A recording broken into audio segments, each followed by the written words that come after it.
फरिसियों उसे बर्दाश्त नहीं कर सके, लेकिन उन्हें पता चला कि उसे नहीं रोक सकते। उसमें कोई गलती पिलातुस को नहीं मिला। हेरोदेस उसे मार नहीं सका, मौत उसे ठहरा नहीं सका और कब्र उसे पकड़ नहीं सका। वही मेरा राजा है, यीशु, यीशु, यीशु।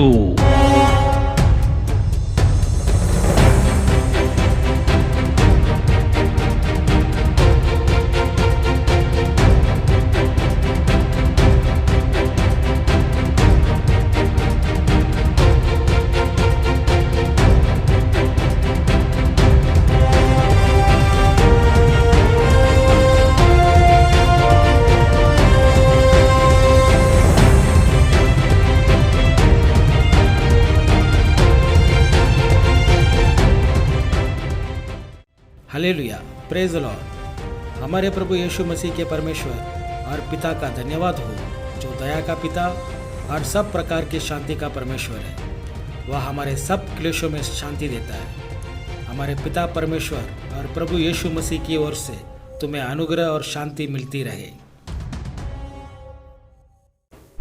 हम पिछले रविवार को मैसिव फेथ, विशाल विश्वास, इसके बारे में हम स्टडी की, अध्ययन। आगे इसी पर आगे बढ़ते हुए हम इस रविवार को हमें विश्वास के साथ कदम उठाना है, इसके बारे में हम जरा अध्ययन करेंगे। हालेलुया। हम अभी कंटिन्यू करते हैं। जॉर्ज फोरमन नाम का एक बॉक्सर था। वो दुनिया का ज़्यादा उम्र में, जब उनका उम्र 45 था, उस टाइम पे हेवीवेट चैंपियन को फिर से पाया। उन्होंने उनका एक अनुभव लोगों के साथ शेयर किए। एक किताब लिखा था उन्होंने, गॉड इन माई कॉर्नर।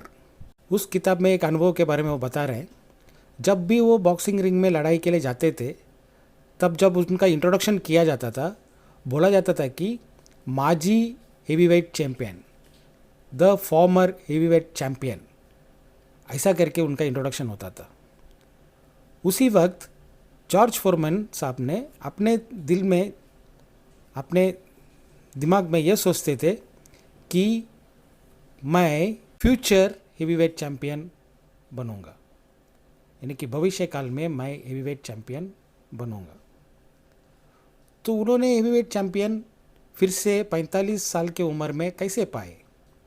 वो कहते हैं कि हम सब बड़े सपने देखते हैं, लेकिन उस सपना पूरा होगा, इस पे मुझे भरोसा करना पड़ेगा। वो नहीं हुआ है, फिर भी ऐसा भरोसा करना पड़ेगा कि वो हो चुका है। वो आगे कहते हैं कि परमेश्वर के ऊपर का विश्वास उन्हें मदद किया कि वो चैंपियनशिप का टाइटल फिर से पाने के लिए, वो भी उनका उम्र था 45। हम पवित्र शास्त्र में देखते हैं, अब्राहम को परमेश्वर ने वाचा दिया कि तुझे मैं एक संतान दूंगा, सारा के थ्रू। उनका जो वाइफ थी सारा, उनके थ्रू एक संतान तुझे मिलेगा, और वो संतान ऐसे बनेगी कि तारे के अनगिनत तारों के समान वो वंश पलेगा, फूलेगा, बढ़ेगा। लेकिन अब्राहम ने क्या किया? अब्राहम अपने जैसे एक सर्वसाधारण मनुष्य था। अब्राहम ने पे पूरा विश्वास नहीं रखा, पूरा भरोसा था, लेकिन दृढ़ विश्वास नहीं था उसके अंदर। और सारा को भी विश्वास नहीं था, भरोसा नहीं था।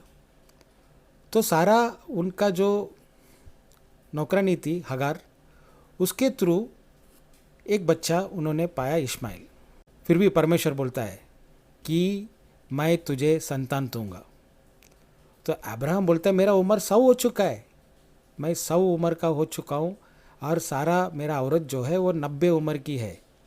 इतना सालों के बाद ये बुढ़ापे में मुझे कैसा बच्चा होगा? तो परमेश्वर उसको समय भी बताता है कि 1 वर्ष में, इसी वक्त तुझे, ये समय में, निश्चित समय में तुझे होगा। अब्राहम ने उस पर विश्वास किया, दृढ़ विश्वास किया, विशाल विश्वास किया। सारा भी विशाल विश्वास की और बच्चा हुआ, और उसका नाम रखने के लिए भी नाम भी परमेश्वर ने बताया था, इसहाक, और उसे इसहाक करके नाम रखा गया। और वो पूरा देश, एक नया जाति, एक अनगिनत तारों के समान वो जाति बन गया। तो जब हमारे अंदर पे दृढ़ विश्वास है, विशाल विश्वास है, हमें सिर्फ एक भरोसा करना चाहिए कि हमारा महत्वाकांक्षा, हमारा सपना हमारे जीवन में पूरा होगा। क्या आप भरोसा रखते हैं कि आप जो भी आपका महत्वाकांक्षा है, जो भी आपका सपने हैं, वो पूरा होगा? इस पर आपका भरोसा है क्या? मैं कहता हूँ परमेश्वर के ऊपर विशाल विश्वास रखो और परमेश्वर आपका हर एक इच्छा, हर एक सपने को पूरा करेगा। Faith is a total sum of our hope based on what we know about God and the assurance that it will be fulfilled. विश्वास हमारी आशा का कुल योग है, जो भी हम ईश्वर के बारे में जानते हैं, और इस आश्वासन पर आधारित है कि वो सपना पूरा होगा। इब्रानियों में 10वां अध्याय 38 में हम ये देखते हैं, और मेरा धर्मी जन विश्वास से जीवित रहेगा, और यदि वह पीछे हट जाए तो मेरा मन उससे प्रसन्न न होगा। तो इस संकट के काल में जो हमारे भविष्य में क्या होने वाला है, हम उसके बारे में अनिश्चित है, हमारे अंदर में भय है, फिर भी परमेश्वर कहता है मेरा धर्मी जन विश्वास से जीवित रहेगा, और हमें पीछे नहीं हटना चाहिए, क्योंकि परमेश्वर उससे प्रसन्न न होगा। एक घर को आग लग जाती है, एक रात में आग पकड़ लेती है, आग लग जाती है, सभी लोग बाहर भागकर चले जाते हैं, लेकिन एक छोटा सा लड़का बेचारा बाहर आने की जगह पर वो छत के ऊपर चला जाता है। तो पिताजी जो नीचे खड़े थे ग्राउंड में, मैदान में, वो अपने दोनों हाथों को फैलाकर अपना बच्चे को बोल रहा है, उड़ी मार बेटा, खुद मैं तुझे पकड़ लूँगा। क्योंकि अगर वो बच्चा उड़ी नहीं मारता तो वो अपने जीवन को बचा नहीं सकेगा, मर जाएगा। लेकिन वो लड़का जो छत के ऊपर था, वो जब नीचे देख रहा था तो उसे सिर्फ धुआं, आग और अंधेरा ही दिख रहा था। तो उसे डर लगा।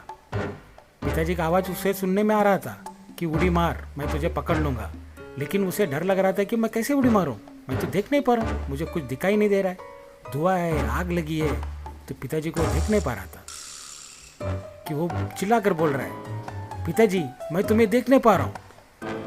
तो पिताजी ने शांति से उसे जवाब दिया, बेटा तू मुझे देख नहीं पा रहा है, लेकिन मैं तुझे देख पा रहा हूँ, बस यही महत्व रखता है, उड़ी मार, मैं तुझे देख रहा हूँ, तुझे गिरने नहीं दूंगा, तुझे पकड़ लूँगा। जब हम विशाल विश्वास के ऊपर निर्भर होते हैं, इसका मतलब ये है कि परमेश्वर हमें देखता है, हम क्या देखते हैं ये महत्व का नहीं होता है। हमें हमारा फोकस ये करना है, हम इस चीज़ पर करना है कि परमेश्वर हमारा जीवन को देख रहा है क्या।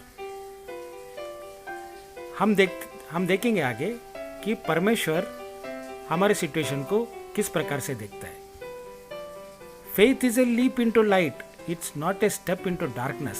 विश्वास का ये मतलब है रोशनी की तरफ उड़ी मारना, अंधकार की तरफ कदम नहीं रखना। पवित्र शास्त्र में भजन संहिता 14:2 में हम देखते हैं, परमेश्वर ने स्वर्ग में से मनुष्य पर दृष्टि की है कि देखे कि कोई बुद्धिमान, कोई परमेश्वर का खोजी है या नहीं। तो परमेश्वर हमें देख रहा है कि हम परमेश्वर को खोज रहे हैं या नहीं खोज रहे हैं। मेरे ख्याल से हम सब मछुआरे को होड़ी चलाते हुए देखे रहेंगे। वो अपने दोनों हाथों में एक एक चप्पू, ने इंग्लिश में ओर कहते हैं, वो लेकर पानी में हाथ चलाते रहता है, और वो चप्पू के मदद से, दोनों चप्पू के मदद से होड़ी आगे जाती है।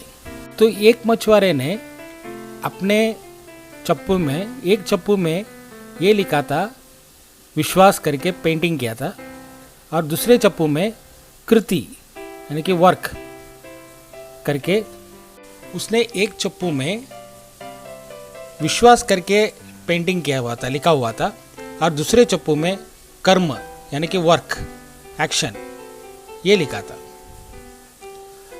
एक आदमी ने उससे पूछा, भाई ये विश्वास एक चप्पू में लिखा है और दूसरे चप्पू में तूने कर्म करके लिखा है, इसका मतलब क्या होता है? तो मछुआरे ने उसे जवाब अपने मुंह से नहीं दिया, अपने एक्शन से दिया।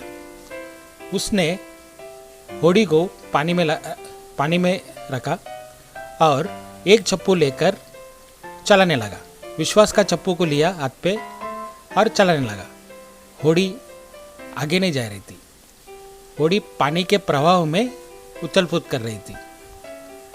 उसने विश्वास का चप्पू को नीचे रखा होड़ी के अंदर और कर्म का चप्पू को एक हाथ में लेकर चलाने लगा। फिर भी होड़ी हिल नहीं रही थी इधर उधर, सिर्फ पानी का प्रभाव में यहाँ वहाँ हिल रही थी, लेकिन वो आगे नहीं आ रही थी। अब उसने क्या किया, एक हाथ में विश्वास का चप्पू और दूसरे हाथ में कर्म का चप्पू, ये दोनों हाथों में लेकर होड़ी को चलाने लगा। होड़ी आगे जाने लगी, पानी के प्रभाव के अगेंस्ट में भी जाने लगी। होड़ी को कंट्रोल कर पा रहा था वो, तो दोनों चप्पू से वो होड़ी बराबर चलने लगी। तो उसने अब मुंह खोलकर उसने बोला कि सिर्फ एक विश्वास का चप्पू को लेकर, एक हाथ में लेकर मैं होड़ी को किधर नहीं चला पाऊंगा, वैसे ही कर्म का चप्पू को एक हाथ में लेकर मैं होड़ी को किधर पे भी चला नहीं पाऊंगा। लेकिन जब कर्म का चप्पू और विश्वास का चप्पू ये दोनों को मेरे हाथों में साथ पे लेकर मैं चलाता हूँ तो मेरा होड़ी आगे बढ़ती है। इसका मतलब क्या हुआ कि विश्वास हमारे अंदर रहने के बावजूद उसके हिसाब से हमारा कृति नहीं रहेगी, कर्म हमारा वैसा नहीं रहेगा, तो हम कुछ भी कर नहीं पाएंगे। Faith without works will accomplish nothing. परमेश्वर अपना रोल निभाएगा, अपना भाग जो है परमेश्वर वो करेगा, लेकिन हमें भी हमारा रोल, हमारा पार्ट निभाना पड़ेगा। क्या हम हमारा पार्ट निभाने में ईमानदार है? जब हम हमारा पार्ट निभाने में ईमानदार से करते हैं तो परमेश्वर हमारे लिए बहुत बड़ा महान चीज कर दिखाता है। Faith justifies someone and our action will straighten her faith. Yakub ने इसके बारे में क्या कहा? याकूब 2:20, पर हे निकम्मे मनुष्य, क्या तू ये भी नहीं जानता कि कर्म के बिना विश्वास व्यर्थ है? देखो, पवित्र शास्त्र कह रही है कर्म के बिना विश्वास व्यर्थ है। इंग्लिश में बोलने जाएगा तो faith without works is dead. विश्वास हमारे अंदर रहने के बावजूद, क्योंकि परमेश्वर ने हमें हर एक विश्वासी को विश्वास का प्रमाण दिया है, लेकिन उस विश्वास जो हमें दिया गया है उस विश्वास के साथ मैं कर्म नहीं करता हूँ, मैं कृति नहीं करता हूँ, मैं एक्शन नहीं करता हूँ, तो वो विश्वास का मतलब नहीं है, कोई मतलब नहीं रहा। वो विश्वास मरा हुआ मुर्दा है। तो हमारा जो व्यक्तिगत विश्वास जो होता है वो भी महत्व रखता है विश्वास में, विशाल विश्वास में चलने के लिए। 11 साल पहला मेरे साथ एक घटना घटी। गलत भरोसा रखकर मैंने बैंक में एक मनुष्य को इंट्रोडक्शन दिलाया। उसने उस बैंक को 2 करोड़ का चूना लगाया। सीबीआई का इंक्वायरी हुई, मैं इंट्रोडक्शन दिया था, मैं कुछ पेपर वर्क किया था, इसके लिए मुझे भी इंक्वायरी के लिए बुलाया गया। इंक्वायरी में मैंने जवाब दिया बहुत अच्छी तरह से, कोई प्रॉब्लम नहीं हुई मेरे साथ। ऑफिसर लोग जो सीबीआई ऑफिसर्स थे बहुत अच्छी तरह से मेरे से बर्ताव किए। उल्टा एक ऑफिसर जो था वो तो अभी तक मेरा फैमिली दोस्त जैसा है हमारे लिए। मेरा जामीन का पैसा सब वही दिया था। तो मुझे अरेस्ट नहीं किया गया, लेकिन उस केस में 9 आरोपियों में से मुझे भी एक आरोपी बनाया गया। मैं था अक्यूज नंबर 7, आरोपी नंबर 7। और ये केस बॉम्बे में सीबीआई स्पेशल कोर्ट में चली। ये चलते चलते चलते 10 साल पूरा होने आ गया था, तब ये केस ऊपर आ गया था और ट्रायल चालू हो गया था। तो मेरे जो लॉयर था उस लॉयर को मैंने 9 साल पहला हायर किया था, लेकिन उसको पैसा नहीं दिया था करके वो लॉयर आने के लिए तैयार नहीं था, मेरा केस लड़ने के लिए तैयार नहीं था। तो जज साहब जो थे वो मुझसे पूछे तेरे तू अगर लॉयर को नहीं लाता है तो मैं कुछ नहीं कर पाऊँगा। तेरा बाजू को अच्छी तरह से रखने के लिए एक अच्छा लॉयर लेके आ करके जज साहब ने मुझे बताया और तुम्हें एक डेट का मैं एक वायदा का टाइम देता हूँ। जब अगला डेट में जब गया था तब भी मेरे पास लॉयर नहीं थे क्योंकि मेरे पास पैसे नहीं थे। तो जज साहब फिर से मुझे पूछे सबका लॉयर है तेरा लॉयर नहीं है तो क्या करें। तो मैंने बोला कि जैसा जज साहब समझते हैं वैसा। तो वो बोले अगर तू लॉयर नहीं लाता है तेरा खुद का तो गवर्नमेंट आकर फ्री लॉयर देती है, गवर्नमेंट एड, लीगल एड बोलते हैं उसको। हम आकर गवर्नमेंट की तरफ से एक लॉयर अपॉइंट करेंगे तेरे लिए, वो तेरा मुकदमा लड़ेगा। तो या तो अगर वो नहीं चाहिए तो तू खुद तेरा मुकदमा लड़ सकता है। देखो जब ये केस में मुझे सीबीआई में बुलाया गया, सब कुछ हुआ था, तो मेरे अंदर पे दृढ़ विश्वास था, विशाल विश्वास था। तो मुझे कुछ नहीं होएगा, मेरा परमेश्वर मेरे साथ है। जब भी मैं सीबीआई के ऑफिस में जाता था, मुमरा का और एक दोस्त भी मेरे साथ रहता था। वो आकर रिटर्न टिकट नहीं लेता था, सिंगल टिकट ही लेता था हमेशा, क्योंकि वो बोलता था कि अरे यार अभी जा रहे हैं, अगर हम अरेस्ट हो जाएंगे तो। मैं बोलता था नहीं होगा, मैं रिटर्न टिकट लेके जाता था। तो हम वो विश्वास था, परमेश्वर मेरे साथ है, परमेश्वर मुझे कुछ होने नहीं देगा, क्योंकि वचन कहती है कि गॉड वॉक्स बिफोर यू। तो मैं जाता था आता था, फिर ये हुआ। तो केस का जब जज साहब ने मेरे को बोले कि ऑप्शन है या तो तू खुद लड़ या गवर्नमेंट अपना लॉयर तुझे देगा फ्री में। तो मैंने बोला कि सर मैं खुद लड़ता हूँ। तो मुझे एप्लीकेशन लिख के देने को बोला। मैं खुद लड़ने के लिए तैयार होकर मैंने एप्लीकेशन, क्योंकि कुछ लड़ने के लिए कुछ था ही नहीं, मेरा खिलाफ कुछ था ही नहीं उधर पे, वो केस पे। जब ये केस का ट्रायल शुरू हो गया था, विटनेसेस आने लग गए थे, मैं शांति से बैठने का, कोर्ट पे जाकर चुपचाप रहने का। एवरी डे केस चलने लगी, रोज के हिसाब से। जनवरी महीना 2017 से रोज के हिसाब से केस चलने लग गया था। कम से कम कुछ 50 विटनेसेस को एग्जामिन किया गया। तो एक दूसरा आरोपी का लॉयर ने मेरे ऊपर ये इल्ज़ाम डाली कि 2 करोड़ रुपया मैंने लिया करके। वो पूरा 3000 पन्ने के आसपास का चार्जशीट थी, पुरावा था सीबीआई का। मैं कभी देखा भी नहीं था, क्योंकि मेरे खिलाफ कुछ था ही नहीं उस पर। जब इसने 2 करोड़ का करके कोर्ट रूम में बोली जज साहब को, तो मैं उठकर खड़ा हो गया। साहब ये झूठ बोल रही है। तो साहब बोले अभी तू चिल्लाना मत, जब तेरी बारी आएगी तब तू पूछ सकता है, अभी तू कुछ बोलने का नहीं। तो मैं गुस्से में बैठ गया, लेकिन मेरे अंदर में खून खोलने लग गया था, ये गलत बोल रही है करके। तो उस दिन मैंने वो पूरा 3000 पेजेस का जो पन्ना का चार्जशीट था वो हाथ पे लिया, एक एक पन्ना पलट कर पढ़ने लगा, सारा चीज़ खींच के निकाल दिया। क्योंकि मुझे मालूम था कि मुझे कुछ होने वाला नहीं है, मेरा परमेश्वर मेरे साथ है, मुझे कुछ होने भी नहीं देगा। लेकिन इसने जो गलत इल्ज़ाम लगाया मेरा दिल को लग गया था। फिर हर एक विटनेस, जो मैं चुपचाप बैठा रहता था लास्ट बेंच में, अब मैं हर एक विटनेस को क्वेश्चन करने लगा। मेरे अंदर पे हिम्मत बढ़ने लगी, क्योंकि मुझे मालूम था कि मेरा वकील यीशु मसीह है। यीशु मसीह मेरे अंदर पे शब्द डालेगा। मैं सवाल करने लगा।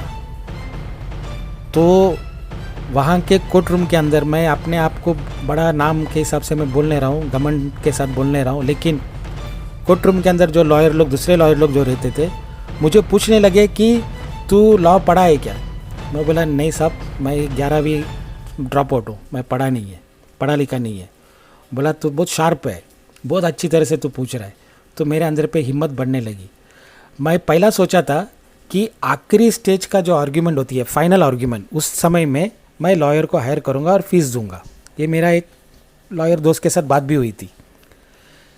लेकिन जब ये आने लगा, विश्वास आने लगा कि नहीं, परमेश्वर मेरे साथ है, क्योंकि मुझे कृति में, जब मैं विश्वास को जब कृति में डालने लगा, मुझे रिजल्ट्स आने लगे। जज साहब खुद मेरे तारीफ़ करने लगे थे। तो मुझे जो भरोसा था, वो भरोसा दृढ़ विश्वास में बदल गया। यीशु मसीह के ऊपर का दृढ़ विश्वास, परमेश्वर के ऊपर का दृढ़ विश्वास, विशाल विश्वास में बदल गया। मुझे कोई शंका नहीं थी कि मैं अंदर जाऊंगा जेल के अंदर, कोई शंका नहीं थी मुझे। परमेश्वर मेरे साथ है, उस पर पूरा दृढ़ विश्वास आ गया था। तो मैं फाइनल आर्ग्यूमेंट के लिए किसी लॉयर को नहीं बुलाया, मैं ही आर्ग्यू किया। और उस केस के जो 9 आरोपी में से सिर्फ 3 आरोपी लोग बाइज्जत बरी हुए, कोई गुनाह उनके खिलाफ सिद्ध नहीं हुई। 3 ही लोग बरी हुए, वो तीन मसीह के विश्वासी थे, मसीह में विश्वास करते थे, मसीह के थे वो।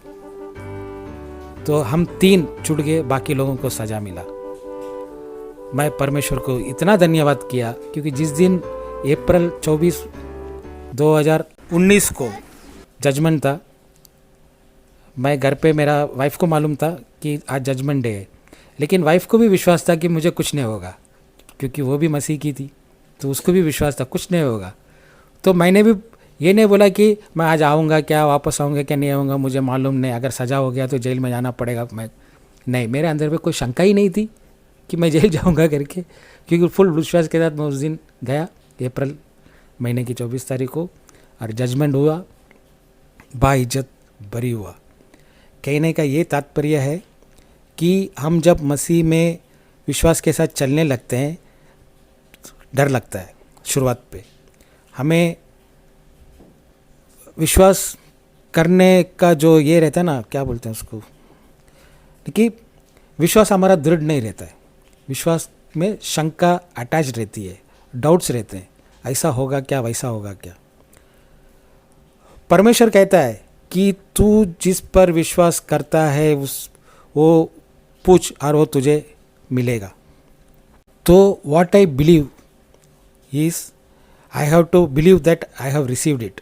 मैं जो विश्वास करता हूँ वो मुझे मिल गया, इसके लिए मुझे धन्यवाद देना है। भले अब भी इस वक्त नहीं मिला है, लेकिन मिलेगा ही, और मिल गया है, इसके लिए मुझे धन्यवाद देना है। क्योंकि मैंने डर के साथ मेरा वकालत करना शुरुआत किया था, लेकिन वो डर और विश्वास दोनों साथ पे चलते चलते डर निकल गया, विश्वास जीत गया, और विश्वास का जीत ये हुआ कि मैं आकर बाइज्जत बरी होकर बाहर आ गया। The courage to do something is needed when we want to walk in faith. अगर विश्वास में चलना है तो हमें करने के लिए धैर्य, कृति करने के लिए धैर्य होना चाहिए, क्योंकि हम बहुत सारे समय में ये धैर्य को खो देते हैं, हम रिस्क नहीं उठाते हैं। तो हमें विश्वास के साथ कदम बढ़ाना है, कदम उठाना है, और ये विश्वास, भरोसा परमेश्वर के ऊपर कि परमेश्वर उसके ताकत के साथ मेरे साथ कृति करेगा। My experience of faith demands me to throw all my worries away to Jesus and trust Him that He will grant His victorious results to me. हाँ प्यारे दोस्तों, मेरा अनुभव ये कहता है कि विश्वास ये डिमांड करता है कि पूरा चिंता को यीशु मसीह के ऊपर डाल दे और उसके ऊपर पूरा भरोसा कर, और वो तुझे जय दिलाएगा। Once again I repeat, my experience of faith demands me to throw all my worries away to Jesus and trust Him that He will grant His victorious results to me. Yes friends, do it. मैं ये नहीं कहता हूँ कि वो जीत मेरा knowledge या मेरा योग्यता की वजह से हुआ है, मेरा अंदर पे वो घमंड आया ही नहीं, क्योंकि परमेश्वर के ऊपर का दृढ़ विश्वास के कारण ही मैं जीता। पूरा योग्य, पूरा श्रेय, पूरा क्रेडिट परमेश्वर को जाता है, मुझे नहीं। जैसे कि रोमियो 3:27 में कहा गया है पवित्र शास्त्र में, तो घमंड करना कहाँ रहा, उसकी तो जगह ही नहीं। कौन सी व्यवस्था के कारण से? क्या कर्मों की व्यवस्था से? नहीं, वरन विश्वास की व्यवस्था के कारण। यस डियर फ्रेंड्स, हमारा जीत का घमंड हमें होना ही नहीं चाहिए, क्योंकि हमारा जीत दिलाता है हमारा परमेश्वर, क्योंकि हम पूरी विश्वास के साथ कदम उठाते हैं, और हमें ये विश्वास है कि परमेश्वर मेरे से आगे जाकर, मेरे से आगे कदम बढ़ाकर द्वारों को खोल देता है, ऑब्स्टेकल्स को तोड़ देता है, बीमारियों को काट देता है, आपको स्वतंत्र देता है। ये इस पर मेरी पूरी विश्वास है। और जब हम विश्वास करते हैं तो हम बाद में ट्राई करेंगे। ये शब्द आना ही नहीं चाहिए, I will try it later. नहीं, ट्राई करना है अभी, अभी आपको अभी करना है, इसी वक्त। तो मेरे अंदर पे विश्वास के बारे में पूरी जानकारी होगी, पवित्र शास्त्र के बारे में पूरी जानकारी रहेगी, लेकिन इसका ये मतलब नहीं है कि मैं जो शब्द मैं बोलता हूँ उसके अनुसार मैं तैयार हो जाता हूँ। मैं सिर्फ शब्द ही बोलते हुए रह सकता हूँ, तैयार नहीं होगा करने के लिए। तो हमें विशाल विश्वास बोलेगा तो ये है कि विश्वास के साथ कदम उठाना, विश्वास के साथ वहीं ठहर कर खड़ा नहीं रहना है। हमें एक ही जगह पर खड़ा नहीं रहना है। हमारे अंदर पे विश्वास है, उस दृढ़ विश्वास के साथ, उस विशाल विश्वास के साथ हमें कदम उठाना है। कितना बार हम आकर डर के कारण इस कदम को नहीं उठाए, कितना बार हमारे जीवन में आए हुए चांसेस को हम ज़्यादा डर गया करके कदम उठाए बिना वो चांसेस, वो संधि को गवा चुके थे। कितना बार। तो हम आज निश्चय करेंगे कि जो विश्वास मेरे अंदर पे परमेश्वर ने लगाया है, डाला है, उस विश्वास को, उस विशाल विश्वास को मैं हाथ पे लेते हुए कदम उठाऊंगा और परमेश्वर के ऊपर पूरा विश्वास करूंगा कि वो मेरा हृदय को दृढ़ बनाए कि परमेश्वर का चमत्कारों को मैं पाऊँ, मैं अपना लूँ। Faith without works is like a body with no legs, it will bring us nowhere. विश्वास कृति के बिना, विश्वास कर्म के बिना सिर्फ एक बॉडी है जिसका कोई पाँव नहीं है। वो जिसका पाँव नहीं होता है वो कहीं पर भी जा नहीं सकता है बेचारा। तो उस हिसाब से ही ये भी है, वही है कि faith without works is like a body with no legs, it will bring us nowhere. हम देखते हैं गलातियों की किताब 3:12 में, व्यवसाय का विश्वास से कुछ संबंध नहीं, पर जो उनको मानेगा वह उनके कारण जीवित रहेगा। क्या हम मरे हुए हैं? नहीं। जो विश्वास करेगा वो जीवित रहेगा, और विश्वास के साथ जो कदम बढ़ाएगा परमेश्वर उसके लिए आगे कदम बढ़ाकर संकटों को उड़ा देगा। इस तकलीफ के वक्त में हमें ज़रूरत है इस विशाल विश्वास की, और इस विशाल विश्वास के साथ कदम बढ़ाना बहुत ज़रूरी है। हमारे चर्च ने जब कोरोना वायरस का भय के कारण जब लॉकडाउन हो गया था, उस समय जो माइग्रेंट वर्कर्स थे चलने लगे थे धूप में, कड़क धूप में चलने लगे थे अपने गाँव के तरफ, हज़ारों किलोमीटर, 2000 किलोमीटर कुटुंबों के साथ, बच्चों के साथ चलने लगे थे। उनका हालत के ऊपर तरस आया, हमें कंपैशन आया। तो हमने ये योजना किया कि इन्हें कुछ न कुछ तो चर्च की तरफ से हम मदद पहुंचाएंगे।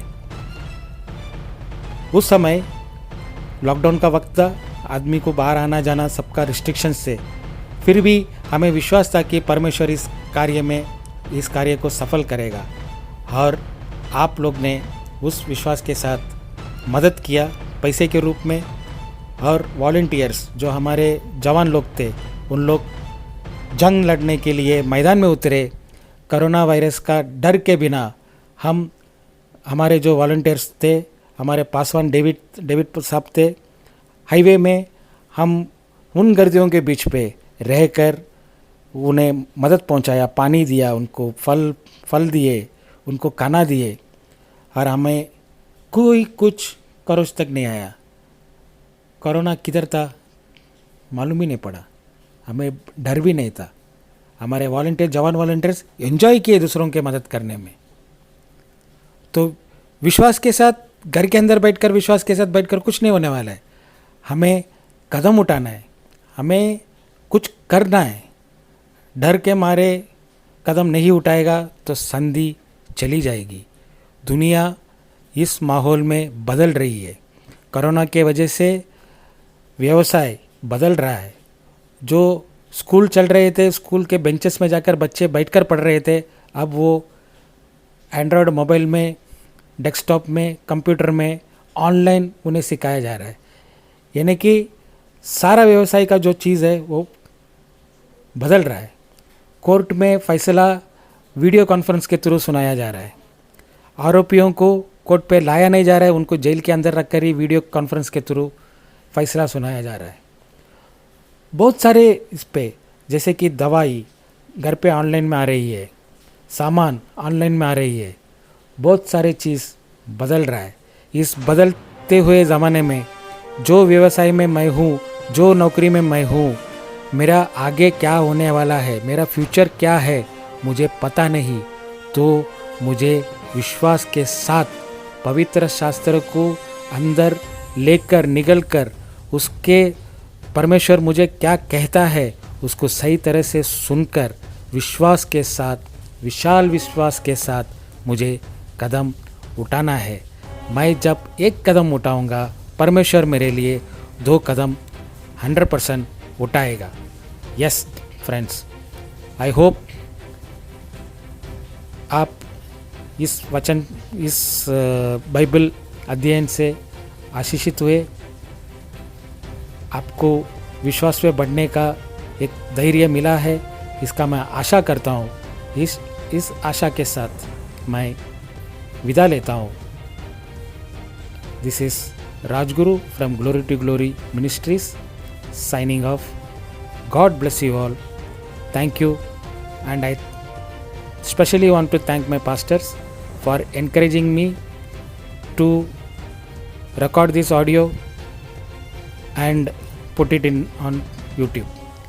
I salute them for giving me the encouragement, and I salute my fellow members, fellow family members जो लोग YouTube में इस बाइबल स्टडी के अध्ययन को देखकर विश्वास के साथ आगे बढ़ने वाला, इस पे मैं उम्मीद रखता हूँ।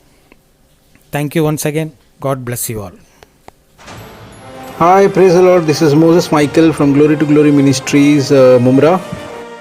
आशा करते हैं कि परमेश्वर के वचन ने आपसे बात की और परमेश्वर की आत्मा ने आपको स्पर्श किया, क्योंकि बाइबल में लिखा है यशायाह की किताब 55:11 में, उसी प्रकार से मेरा वचन भी होगा जो मेरे मुख से निकलता है, वह व्यर्थ ठहर कर मेरे पास न लौटेगा, परंतु जो मेरी इच्छा है उसे वह पूरा करेगा, और जिस काम के लिए मैंने उसको भेजा है उसको वो सफल करेगा. If the word of God has touched you, kindly do forward it to others, do share it to others. As I always say, freely you receive, freely you give. आप इसको एज इट इज़ उठा के अपनी या दूसरी कलीसिया में प्रचार करें, लोगों में प्रचार करें. There are no copyrights in God's kingdom, क्योंकि ये परमेश्वर का वचन है और परमेश्वर का वचन जिंदगियां बदलने की पूरी सामर्थ्य रखता है. Thank you and God bless you.